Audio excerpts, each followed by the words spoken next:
Ikea a sorti une attache murale en plastique en forme de bateau appelée Knopar pour 1,99 €. Alors réellement en fait je sais pas comment ça se prononce. Knopare. D'accord, bon en fait ça veut dire bouton, donc déjà on aura appris un petit truc aujourd'hui, donc ça c'est quand même plutôt cool. Alors mais du coup, je me suis dit qu'on pourrait peut-être quand même essayer de le revisiter, donc pour en faire tout simplement une version un petit peu plus à nous. Donc vous l'aurez compris, pour le faire, je suis donc parti sur un Benchy que j'ai importé donc en STL sur Fusion 360. Mais avant de commencer, la vidéo d'aujourd'hui est sponsorisée par cdkeyoffer.com. Ici j'aurai besoin d'une licence Windows 10 Pro OEM et éventuellement même de la mettre à jour derrière pour passer sur Windows 11. Donc on va faire Buy Now. Donc ici on va trouver donc le récap de notre commande. Ici on va mettre le promo code KGY.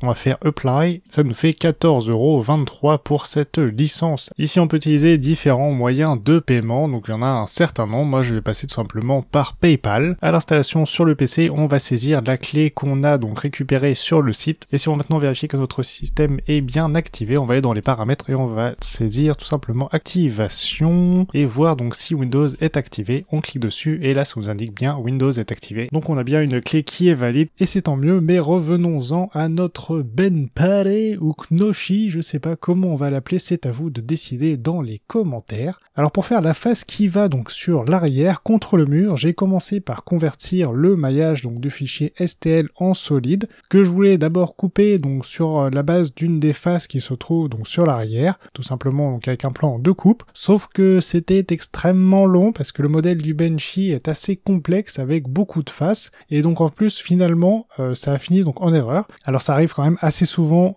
malheureusement dans ces cas-là, mais c'est pas forcément très grave. Donc j'ai décidé de repartir sur le fichier d'origine STL et de juste donc le couper sur l'arrière avec un plan de coupe que je fais tout simplement fermer donc pour éviter d'avoir des problèmes par la suite au niveau du slicer. J'ai ensuite voulu réduire un petit peu la complexité donc au moins apparente du modèle en sectionnant simplement une des faces et en appuyant sur supprimer. Cela fonctionne pas forcément à chaque fois non plus malheureusement, mais là oui, donc tant mieux pour nous. Ensuite, j'ai créé une esquisse dessus, donc avec un cercle plus grand que le trou et un plus petit qui correspond simplement au diamètre de la vis que je veux utiliser. Donc je fais ça pour éviter simplement d'avoir trop de faces à sélectionner, parce que le trou en fait d'origine n'est pas vraiment un cylindre, mais plutôt un ensemble de faces qui dessinent donc le cylindre, comme on peut le voir simplement d'ailleurs ici, donc quand on vient extruder vers l'intérieur de la cabine du bateau. Une fois que l'opération est terminée, on a déjà maintenant une base donc pour notre modèle.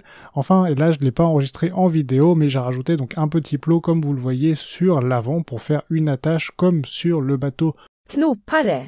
Et donc chez Ikea, donc que j'ai imprimé d'ailleurs avec du PLA recyclé pour rester tout simplement dans la même lignée que le bateau Ikea qui est fait, comme ils le disent, à plus de 90% de matériaux recyclés provenant de filets et de cordes de pêche. Alors je dois dire que le résultat est vraiment sympa. Alors je l'ai vissé sur mes rangements donc que j'utilise pour mes imprimantes et un petit peu partout comme vous l'avez vu dans notre studio tour pour pouvoir donc y accrocher toutes sortes de choses. Alors en vrai j'ai toujours pas forcément trouvé réellement ce que j'allais mettre dessus à part une serviette microfibre et quelques bobines qui tiennent d'ailleurs quand même plutôt bien, il faut quand même le noter. Mais si ça vous intéresse, vous pouvez aller voir la vidéo sur la FLSON Super Racer utilisée pour l'imprimer justement, et sinon je vous dis à très bientôt dans une prochaine vidéo. Salut.